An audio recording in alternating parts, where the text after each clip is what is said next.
ധാരാളം മോട്ടിവേഷണൽ കഥകളും മഹത് വചനങ്ങളുമൊക്കെ ചേർത്ത ഇൻസ്പിറേഷണൽ ടോക്കുകൾ നമ്മൾ കേൾക്കാറുണ്ട്. അവയിൽ നിന്ന് വ്യത്യസ്തമായി സ്വന്തം ജീവിതം തന്നെ ഉദ്ധരിച്ച് ചിരിപ്പിച്ച് നമ്മളെ ഇൻസ്പയർ ചെയ്യിക്കുന്ന ഒരു അനുഭവമാണ് ഈ പ്രസംഗം. അച്ഛൻ, അമ്മ, ഭർത്താവ്, താൻ എന്നീ ഘടകങ്ങൾ ഒക്കെയും എത്ര വ്യക്തതയോടെയാണ് ആ വാക്കുകളിൽ പ്രത്യക്ഷപ്പെടുന്നത്. സ്വന്തമല്ലെങ്കിലും ഗൂഗിൾ ഗിഗിൾസിൻ്റെ വ്യത്യസ്തമായ ഒരു എപ്പിസോഡാണിത്. ഏതു പ്രായക്കാർക്കും ശുപാർശ ചെയ്യുന്നു. മൈത്രേയി കാരന്ത് അഭിനേത്രിയും പ്രശസ്ത സ്റ്റാൻഡപ്പ് കോമഡി താരവുമാണ്. ജീവിതത്തിൽ ഉണ്ടായൊരു ട്രാജഡിയെ അവർ എങ്ങനെ നേരിട്ട് ജീവിത വിജയം നേടിയെന്ന് അവർ എത്ര ഹ്രസ്വമായും സരസമായുമാണ് വിവരിക്കുന്നതെന്ന് നോക്കൂ. ഇപ്പോൾ ഹോങ്കോങ്ങിൽ താമസിക്കുന്നു. The night I turned 40, I cried myself to sleep. Not because my boobs sagged, they did. Not because my hips got bigger, they did. Not because my husband looked older, but he said, "It's your eyesight, honey." I cried because it hit me that I had outlived my father. In the 1970s in India, my father was an upcoming star public speaker, writer, and a feminist. He grew up in abject poverty and was just getting somewhere in life when one day his heart stopped, just like that, in front of his little girl. It was the first day of Diwali, the festival of lights. I had a lead role in a school play, so I was practicing in front of the mirror. My mother was in the kitchen because my dad had asked her for a cup of coffee. My grandmother was very ill and she was in the hospital, so we had a lot of relatives in the house. Suddenly, we heard this very loud noise coming from my dad's bedroom. Like a loud snore, but really he was struggling to breathe. We rushed into his bedroom and we saw that he couldn't open his eyes and he couldn't move. So my relatives asked me to run to the neighbor's house where there was a doctor. I ran as fast as my little legs could take me. But by the time we got back, he had already passed away. All I saw was my mother screaming, rubbing his feet, and asking him to come back. He was 40 years old. Life after my father was very difficult and different. My mother was only 32 years old and blind from a very young age. My brother was 7, and we had zero money in our bank account. People who were friends with my father abandoned us immediately.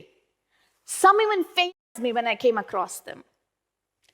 We were no longer a stepping stone to their success. That, for a 9-year-old, was heartbreaking. We couldn't find a rental home because people were worried that a widow would not be able to pay her rent and we'd become a burden on them. Finally, a very kind couple gave us a tiny home. My mother got a job in the bank purely on compassionate grounds. The same bank where my dad used to work, but in a different department where there were other differently abled people. So the first day of work, we took her in. She was shaking like a leaf. After all, she was thrown into this environment that was completely unknown to her. So they sent her home. Oh, but she came back every day, stronger and more confident. I watched her blossom. I used to come from my school breaks just to check on her in her office. And I would watch this 8 to 9 of her colleagues sitting around her, laughing and enjoying her storytelling. She had what I call soft power. Watching my mom empower herself day after day became my source of inspiration. She was finally living. While my mother was discovering herself, My own life as a teenager without a father was a constant struggle. You see, I had all these talents that were his legacy, but I had absolutely no direction. I also lived in these times when art without the backing of a man was a complete no-no. So even at that age, I decided that instead of fighting to become a normal teenager, I would fight for my passion, the stage. So I went out there, I did all these fiery speeches about wanting to become the Prime Minister of India. I even pretended not to be able to see so that the doctor would give me glasses to look like Mrs. Indira Gandhi, the then Prime Minister of India. Mind you, I chucked it in the bin when someone said I looked like Mahatma Gandhi instead. I just wanted to entertain, perform, impact, to be seen, to be heard.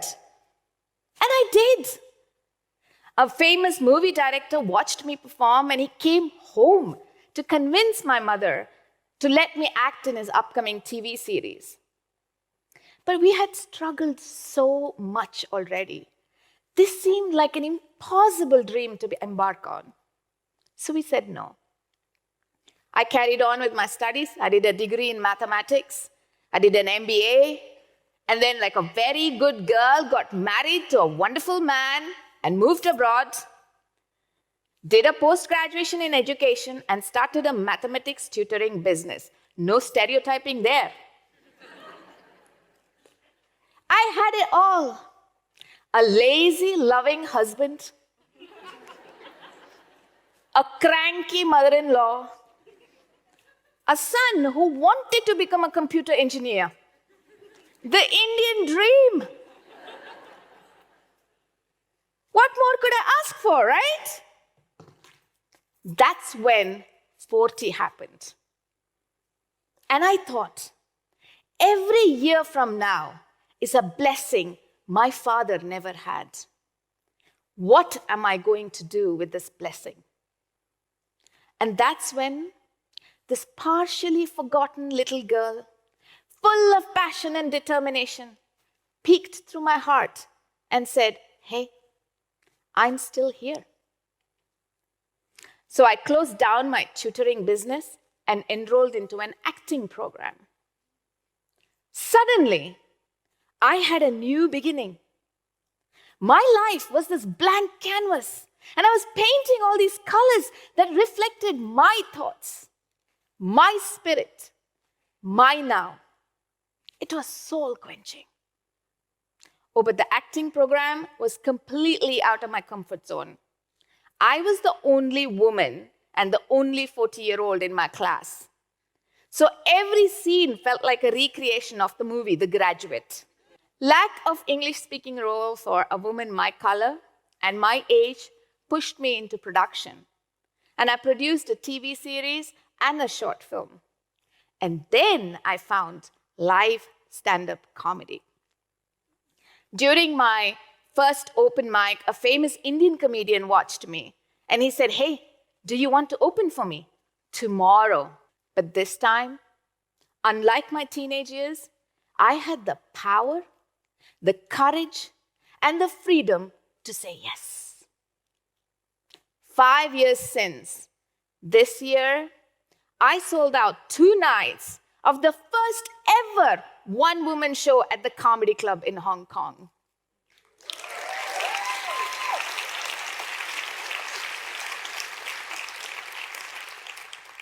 You know, when I was young and my acting dreams were dashed, my mother felt very sad for me.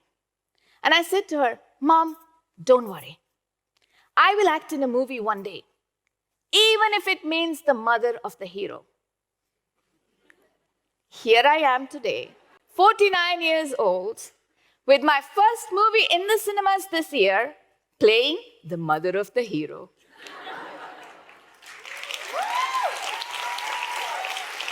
Oh, but it was so hard, because this hero was so handsome. I kept trying to tuck him in bed until the director told me, "That's not in the script." It also very confusing, right? I mean, the director said to me, kiss him. I did. And then he started shouting, no tongue, no tongue. Age is not just a number. It's a journey. I strongly believe that women in their 40s and beyond are a source of phenomenal power and potential. Just imagine putting to task your years of experience, your emotional journey, the skills you have mastered, and the dreams you have left behind. You just have to understand and embrace that power. They say 40s is middle-aged, and yet we behave as if it's the end. The end of what? Dreaming? Daring? Trying something new? These days, you don't even have to give up your day job to follow your passions. Just make your passion a part of your everyday life. It can be something as simple as scuba diving or something as complicated as pole dancing. Age should not be a restricting factor. You know, when I closed down my tutoring business, I did not check my bank account.